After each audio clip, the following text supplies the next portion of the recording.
16 जनवरी 2015 को अलबासत अलसियद का इंटरव्यू आता है, जो कि इजिप्शियन नेशनल रिसर्च सेंटर में काम करते हैं। वो इंटरव्यू में रिवील करते हैं कि जब नील आर्मस्ट्रांग स्पेस में थे तो उन्होंने देखा कि अर्थ से कुछ रेडिएशंस निकल रही हैं। जब वो अर्थ को जूम करके देखते हैं तो पता चलता है कि ये रेडिएशन अर्थ के सेंटर यानी काबा से निकल रही है। ये रेडिएशन मार्स से भी आगे कहीं जा रही थी, जो कि इन्फिनिट थी, जिसमें स्पेशल कैरेक्टरिस्टिक थी। और शायद यही रेडिएशन है जो इस काबा को 7वें आसमान पर मौजूद काबा से जोड़ती है, जिसका नाम है बेत अल मामूर। काबा अर्थ के सेंटर में मौजूद है। इसके चारों कॉर्नर अर्थ की चारों डायरेक्शंस को एग्जैक्ट सेम पॉइंट करते हैं, और ये लेटेस्ट रिसर्च से पता चला है। अलबासत अलसियद का कहना है कि अगर आप नॉर्थ पोल और साउथ पोल के दरमियान कंपास को रखोगे तो नीडल बिल्कुल भी मूव नहीं करेगी। इसे जीरो मैग्नेटिज्म जोन कहते हैं, क्योंकि यहाँ मैग्नेटिक फोर्स इफेक्ट नहीं करती। इसीलिए अगर कोई इंसान मक्का में रहता है तो वो लंबी और हेल्थी लाइफ जिएगा, क्योंकि इसकी बॉडी पर ग्रेविटी कम असर करेगी। काबा में जो काले रंग का पत्थर लगा है, जिसे हम हजरे अस्वद भी बोलते हैं, रिसर्च से पता चला है कि ये दुनिया का सबसे पुराना पत्थर है, और ये पत्थर इस दुनिया का नहीं है। नबी पाक सल्लल्लाहु अलैहि वसल्लम ने फरमाया था कि हजरे अस्वद जन्नत का पत्थर है। इससे ये हदीस भी प्रूव हो जाती है। 1.618 ये जो नंबर आप देख रहे हो, इसे द गोल्डन रेशियो कहा जाता है। ये मैथ का सुपीरियर डिजाइन नंबर है। अल्लाह ने इस यूनिवर्स में जितनी भी कमाल की चीजें बनाई हैं, इनमें यही नंबर यूज हुआ है। जैसा कि heart, animals, plants, face, DNA और गैलेक्सीज के स्पाइरल स्ट्रक्चर्स। ये नंबर इतना यूनिक है कि इस नंबर को इंसानों ने भी कई चीजों की बनावट में यूज किया है, जैसा कि इजिप्ट के पिरामिड्स, जिसे देखकर आज तक इंसान हैरान है कि इसे आखिर बनाया कैसे, जबकि आज के दौर में इतनी टेक्नोलॉजी होने के बाद भी इन्हें बनाना इम्पॉसिबल है।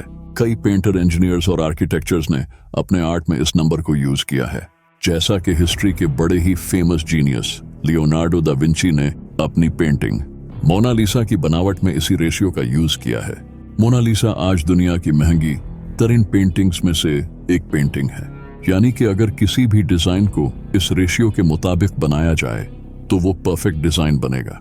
केपलर जैसे फेमस एस्ट्रोनॉमर ने तो इस नंबर को ग्रेट ट्रेजरी कहा है। लेकिन आखिर इस दुनिया में वो कौन सी जगह है जहां ये नंबर अप्लाई होता है? मक्का, वही शहर जहां काबा है। मक्का और नॉर्थ पोल के दरमियान का डिस्टेंस है 7,631.68 किलोमीटर्स, और मक्का से साउथ पोल के दरमियान का डिस्टेंस है 12,338.32 किलोमीटर्स, जिसका प्रोपोर्शन बनता है 1.618, दी गोल्डन रेशियो। इतना ही नहीं, साउथ पोल और मक्का दोनों पोल्स के दरमियान के डिस्टेंस का प्रोपोर्शन भी 1.618 बनता है। अगर लैटिट्यूड और लॉन्जिट्यूड मैप से भी देखें तो मक्का की सोल्स्टाइस लाइन से वेस्टर्न डिस्टेंस से ईस्टर्न डिस्टेंस का प्रोपोर्शन भी 1.618 ही बनता है।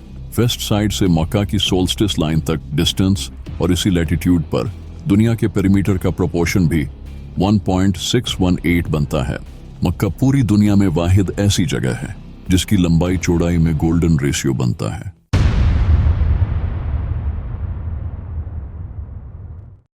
आज से हजारों साल पहले अल्लाह ने अपने खास बंदे हजरत इब्राहीम अलैहिस्सलाम को अपना नबी चुना। हजरत इब्राहीम अलैहिस्सलाम लोगों को अल्लाह की तरफ बुलाते थे, लेकिन उस वक्त अल्लाह की इबादत करने के लिए कोई खास जगह नहीं थी जहां लोग आकर एक अल्लाह की इबादत कर सकें।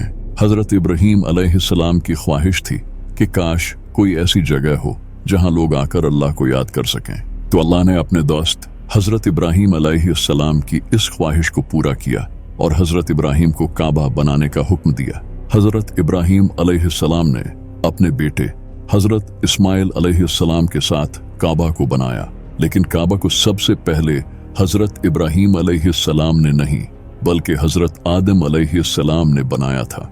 लेकिन हजरत आदम अलैहिस्सलाम के इस दुनिया से रुखसत हो जाने के बाद हजरत नूह अलैहिस्सलाम का दौर आया, और हजरत नूह अलैहिस्सलाम के दौर में पूरी दुनिया में बहुत बड़ा फ्लड आया, जिसकी वजह से काबे की दीवारें गिर गई, जिसके हजारों साल बाद फिर हजरत इब्राहीम अलैहिस्सलाम ने इसे रिकंस्ट्रक्ट किया।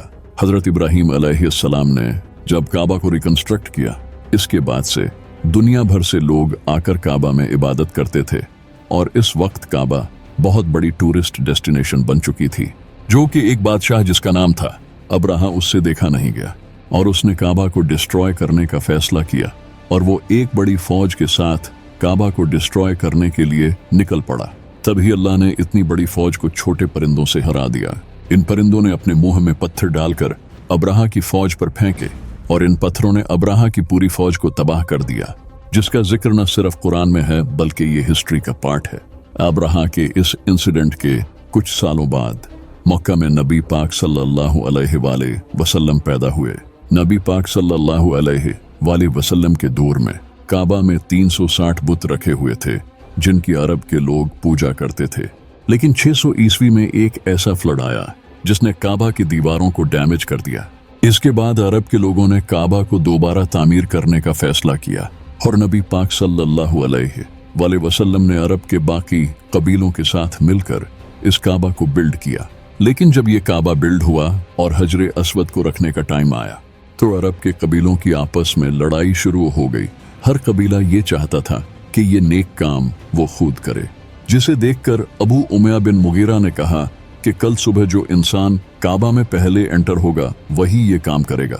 अगले ही दिन जब लोगों ने देखा तो नबी पाक सल्लल्लाहु अलैहि वसल्लम वहां पहले से मौजूद थे। फिर नबी पाक सल्लल्लाहु अलैहि वसल्लम ने अरब के बाकी कबीलों को भी अपने साथ मिलाया और इस मुकद्दस पत्थर को काबा में रखा। इसके कुछ टाइम बाद नबी पाक सल्लल्लाहु अलैहि वसल्लम को नबूवत मिली और लोग मुसलमान होते गए। लेकिन इस वक्त तक लोग काबा की तरफ नहीं बल्कि मस्जिद अक्सा की तरफ मुंह करके नमाज पढ़ते थे। फिर एक दिन नबी सल्लल्लाहु अलैहि वसल्लम पर वही आई और इसके बाद से नबी पाक सल्लल्लाहु अलैहि वसल्लम ने काबा की तरफ मुंह करके नमाज पढ़ी। नबी पाक सल्लल्लाहु अलैहि वसल्लम जब मक्का में थे तो उस वक्त मक्का के सारे लोग आपके दुश्मन बन चुके थे।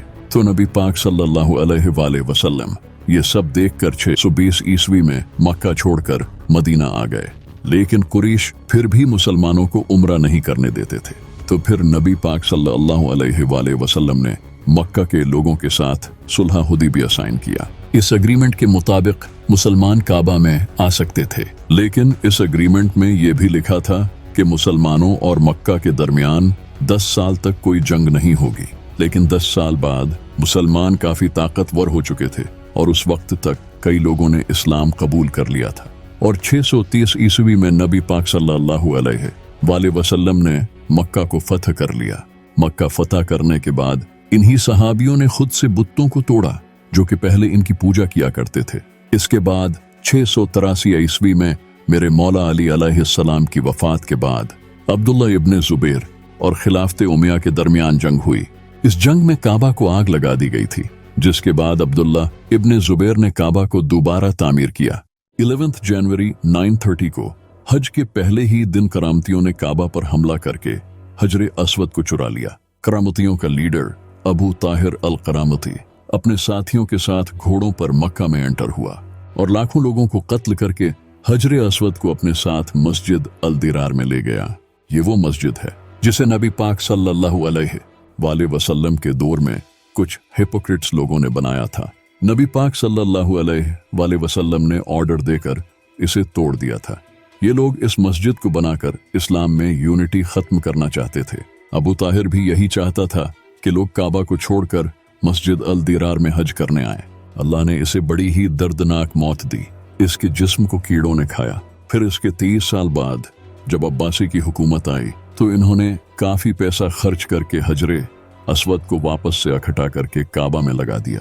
इस वक्त तक हजरे अस्वद 7 टुकड़ों में टूट चुका था। काबा जितना कीमती है इतनी ही ट्रेजिक इसकी हिस्ट्री है।